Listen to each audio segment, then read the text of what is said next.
That is where we find Patrick alongside a very familiar face and someone we have missed. How are you, Patrick?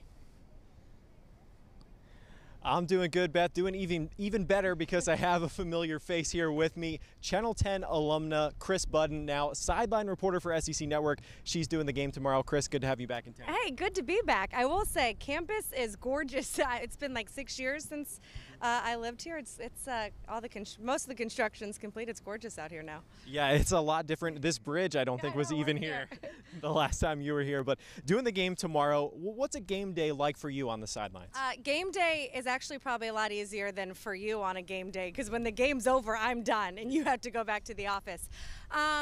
There's a lot of meetings beforehand going over what we want to talk about, and then we get here about 2 to 3 hours before the game, last minute conversations with the coaches, and then game starts. And when the game starts, it's like 3.5 hours of breaking news, and so it's an intense 3.5 hours, and then game's over, and it's, if you have an early game, you book it to the airport. If not, you go get dinner. So that's the nice part. When game's over, you interview the coach, and then your job's done.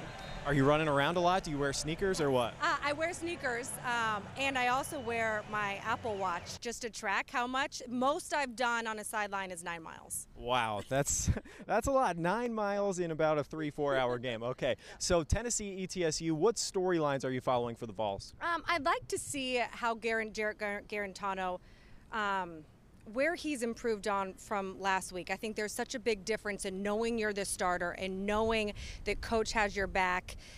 I know they still want to get a little bit of Keller Christ in there, so I'm interested to see just his growth and his decision making, how the O-line works, a little bit more cohesiveness. And then I'm interested to see how ETSU plays in this kind of atmosphere. This is a place where they have 10 guys from Knoxville. They dreamed of playing here, what that will be like for them. And what it'll be like for Randy Sanders to come back and see the T and experience all this again as well. Yeah, he says he's tearing down the goalpost if ETSU wins, but I don't think that'll happen. We'll have more coming up at 6. For now, Beth, we'll send it back to you. Tell you what, my day is made seeing Kris Budden. I had a chance to hug her neck back at the studios before Live at 5 at 4 to